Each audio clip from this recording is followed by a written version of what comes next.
بالله من الشيطان اللعين الرجيم. بسم الله الرحمن الرحيم. الحمد لله رب العالمين، والصلاة والسلام والتحية والإكرام على سيدنا ونبينا وشفيع ذنوبنا وطبيب نفوسنا رحمة للعالمين أبي القاسم مصطفى محمد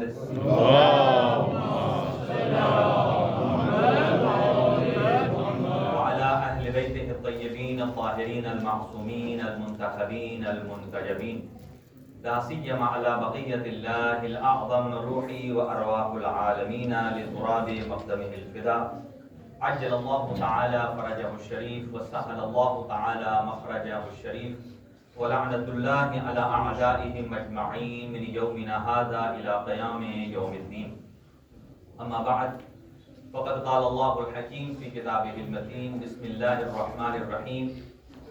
ومن يخرج من بيته مهاجرا إلى الله ورسوله ثم يدركه الموت فوقع أجره على الله. صدق الله العلي العظيم.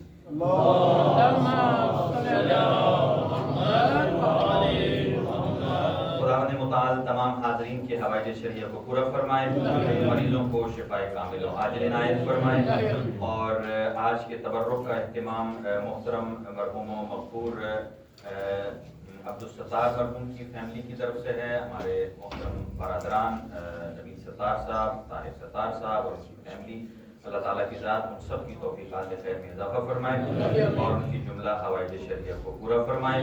خداوند متعال اس پوری کائنات میں جہاں جہاں ذکر سید الشہداء ابی عبداللہ حسین علیہ السلام کا انعقاد ہے، پروردگار ان کی غیب سے محافظت فرما، شیعیان حیدر کرار کی محافظت فرما، ہماری صفوں میں اتفاق و اتحاد عطا فرما.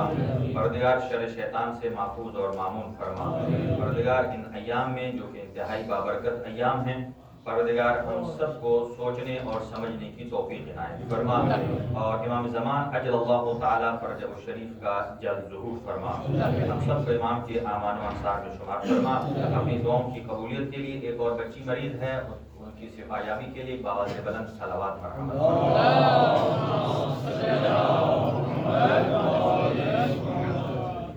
حاضرین گرامی قدر، ان 10 ایام میں محرم الحرام انتہائی بابرکت ایام ہیں. بابرکت اس لیے کہا جاتا ہے کہ یقیناً یہ ایام انسان کے لیے تقدیر ساز ایام ہیں، انسان کی تقدیر کو بدل دینے والے ایام ہیں.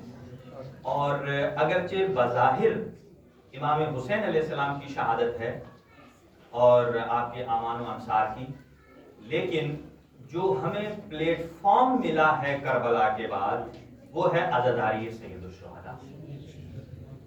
عزاداری سید الشہداء نام ایک ہے، لیکن پورے مکتب، مذہب، اصول دین اور فروع دین کی نمائندگی کرتا ہے. ماشاءاللہ. یعنی صف عزائے سید الشہداء میں، یعنی یہ ایام اس لیے بابرکت ہیں کہ جو ان ایام میں آتا ہے اسے پتہ چلتا ہے کہ مذہب حقہ کے اصول دین کیا ہیں، توحید کیا ہے، عدل کیا ہے، نبوت کیا ہے، امامت کیا ہے، قیامت کیا ہے، اور اس کے بعد فروعات دین کیا ہیں. یعنی کہ پورے اسلام کا احاطہ ہوتا ہے. اسی لیے ہم نے اس دفعہ جو گفتگو کا عنوان رکھا ہے وہ ہے معرفت ثقلین، کہ ثقلین کی معرفت کو کس انداز سے قرآن اور اہل بیت کو ہم جوڑ کر سمجھ سکتے ہیں اور اپنے دوسروں کو سمجھا سکتے ہیں. لیکن یہ بات یاد رکھیے کہ اگر کوئی ہمارا برادران اہل سنت میں سے موجود ہیں تو انہیں میں یہ دعوت فکر دوں گا کہ تھوڑی دیر کے لیے جو کچھ ہم بتا رہے ہیں اس کو آپ فرض کر لیں، مانے نہیں، فرض کر لیں کہ اگر ایسا ہو اس کے نتائج کیا ہوں گے. اس لیے کہ فرض کر لینا کسی فقہ میں نہ محال ہے اور نہ حرام ہے. دیکھیں، اللہ تعالیٰ کی ذات کا کوئی شریک نہیں ہے، لیکن یہ آپ کو کیسے پتا چلا؟ آپ نے کوئی شریک دیکھا کہ کہا نہیں ہے، یا آپ نے ذات پروردگار کو مکمل کہیں پا لیا کہ ہمیں یقین ہو گیا کہ اللہ ایک ہی ہے، دو نہیں. تو یہ کیسے پتا چلا؟ کہ ہم نے اپنے دماغ میں ایک دوسرے خدا کو فرض کیا، سوچا ہے اگر ہوتا تو کیا ہوتا. ہے نہیں. اسی لیے کہا جاتا ہے مکتب اہل بیت کتنا اچھا مکتب ہے کہ اس مکتب میں آپ کسی اچھائی کے بارے میں سوچیں گے بھی صحیح تو اللہ آپ کو ثواب عطا کرے گا، لیکن کسی برائی کو آپ سوچیں گے تو برائی کا گناہ نہیں ہے.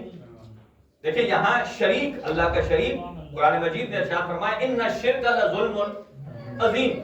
ظلم سب سے بڑا کیا ہے؟ وہ شرک، اللہ تعالیٰ کا کسی کو شریک قرار دے دینا. لیکن ہم جب ذہن میں سوچتے ہیں کہ کوئی شریک ہے نہیں ہے، ہم ایک فرضی خدا بناتے ہیں، تو کیا اس پر ہمیں گناہ ملے گا؟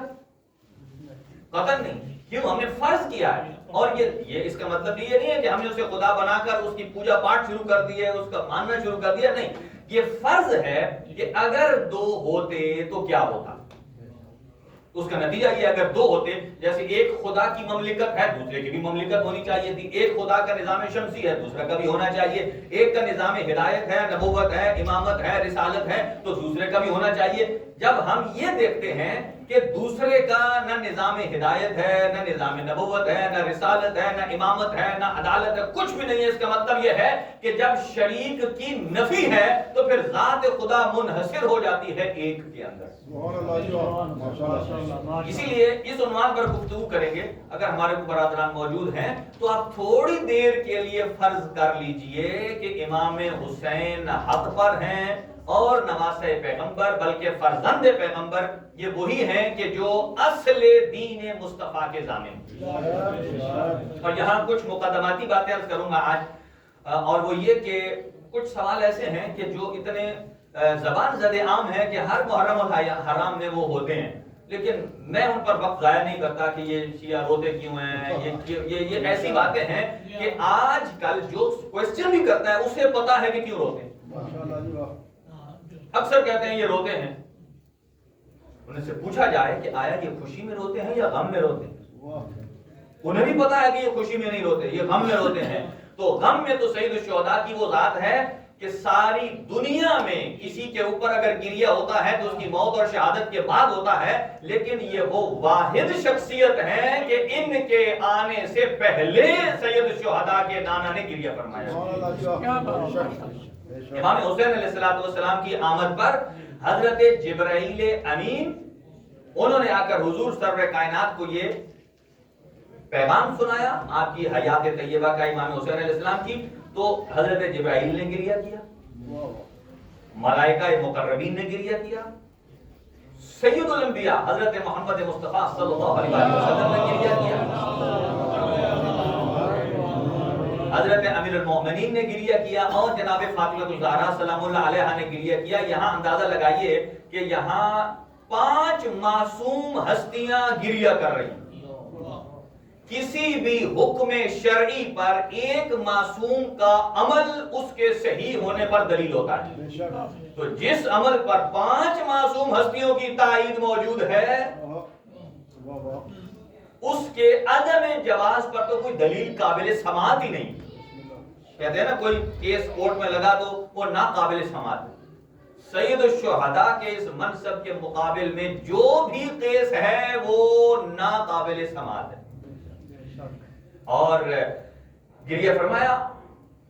اور یہاں ایک اور کوشچن کرتے ہیں کہ باقی تو شہادت کے بعد گریہ کرتے ہیں، تو کم از کم شیعوں کو چاہیے وہ 10 محرم کو گریہ شروع کریں. تو یہ پہلے سے کیوں گریہ شروع کر دیتے ہیں؟ یہ بھی روایت ہے. جب معصوم سے پوچھا گیا کہ اے فرزند پیغمبر یہ تو شہادت کے بعد گریہ ہونا چاہیے، اس سے پہلے کیوں نہیں گریہ، کیوں گریہ ہے؟ آپ نے ارشاد فرمایا کہ جب محرم کا چاند نمودار ہوتا ہے تو ملائکہ مقربین اللہ کے اذن سے امام حسین علیہ السلام کا خون آلود کرتا فضائے عالم میں لہرا دیتے ہیں. دیکھیں سورج چمکتا ہے، کوئی سورج کو مانے نہ مانے اس کے گھر روشنی آئے گی. جب عالم ملکوت میں ملائکہ اللہ کے اذن سے سید الشہداء کے اس خون آلود لباس کو لہرا دیتے ہیں، اس کا مطلب یہ ہے کہ پورا عالم سوگوار ہے، پوری کائنات سوگوار ہے. اور یہ میں کہا کرتا ہوں کہ اللہ تعالیٰ کی ذات کا آپ شکر ادا کریں اور یہ دیکھیں کہ وہ معصومین کے الفاظ کتنے بامانہ ہیں. کہ ہر جنگ کا کوئی نہ کوئی نام ہے.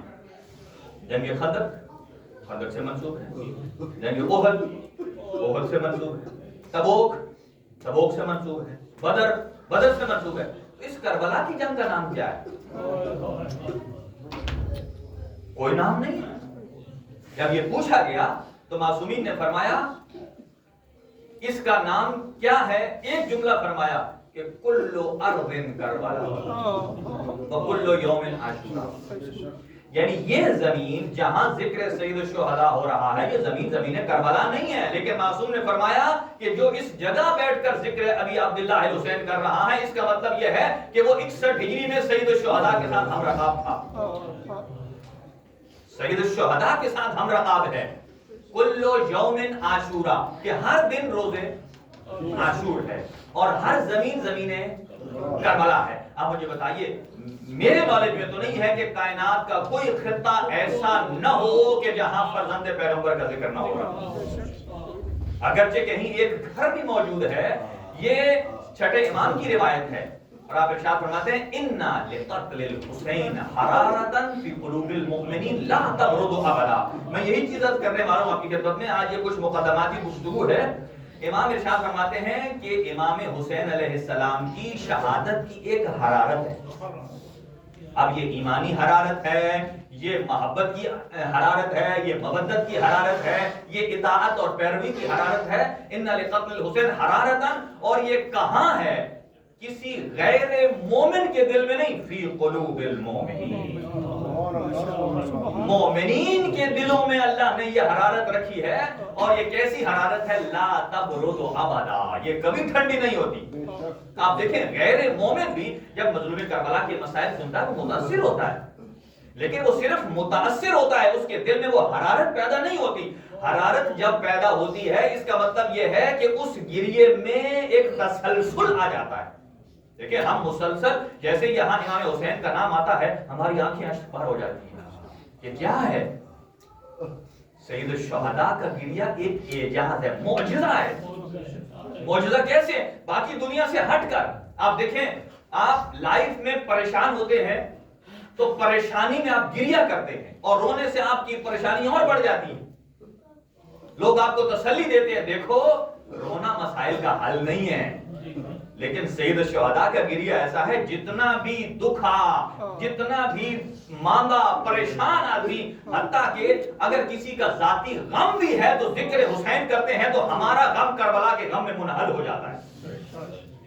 اور سید الشہداء کی بارگاہ میں ہم جب گریہ کرتے ہیں آپ اندازہ لگائیے ہر آدمی ایک پورے سال کی تھکن اتر جاتی. جب انسان گریہ کرتا ہے انسان کا ذہنی دباؤ، انسان کا بوجھ وہ ہلکا ہو جاتا ہے. کیوں؟ انا لقتل الحسین حرارتا فی قلوب المؤمنین. یہ حرارت ہے. اور 8ویں امام نے تو یہاں تک ارشاد فرمایا کہ کلنا باب النجاح ولیکن باب الحسین اوسع. جب میں یہ روایت پڑھتا ہوں سامعین محترم یہ دیکھیے کہ یہی وہ دروازہ ہے کہ جس نے آپ اور ہمیں جمع کیا ہے. سید الشہداء کے بارے میں فرماتے ہیں 8ویں امام کہ کلنا باب النجاح، ہم سارے کے سارے نجات کے دروازے ہیں. کوئی ہمارے کسی ایک کے دروازے پر آ جائے تو وہ نجات یافتہ ہے. لیکن فرماتے ہیں باب الحسین اوسع، لیکن ہمارے جد کی نجات کا دروازہ اتنا وسیع ہے، اتنا وسیع ہے. آپ اندازہ لگا لیجئے. صرف آپ روز عاشور اور 40 کے ایام کو اپنے ذہن میں رکھیں کہ وہ دروازہ کتنا وسیع ہے. یعنی جس طرف سے کبھی آپ کو نہ نہیں آتی ہے کہ کوئی نہ آئے، آئے. یہ ہے جو سینہ کربلا جو ہر آدمی کو اپنے سینے میں جگہ دیتا ہے. اور دوسری روایت فرماتے ہیں کلنا سفینۃ النجاۃ ولکن سفینۃ الحسین اسرا. فرماتے ہیں ہم سارے کے سارے نجات کی کشتیاں ہیں. جو ہمارے اوپر سوار ہو جائے، جو ہماری اتباع کرے، جو ہماری پیروی کرے وہ کامیاب ہے، اس کی کشتی کا بیڑا پار ہو جاتا ہے. لیکن سفینۃ الحسین اسرا، ہمارے جد سید الشہداء کی نجات کی کشتی بہت تیز ہے، بہت تیز ہے. اسی لیے کہا روایت ہے پاک پیغمبر صلی اللہ علیہ وآلہ وسلم کی. آپ نے ارشاد فرمایا دیکھیں 3 لفظ ہیں اور یہ تینوں عزادار کے بارے میں. من بکا او ابکا او تباکا وجبت لہ الجنہ. جو روتا ہے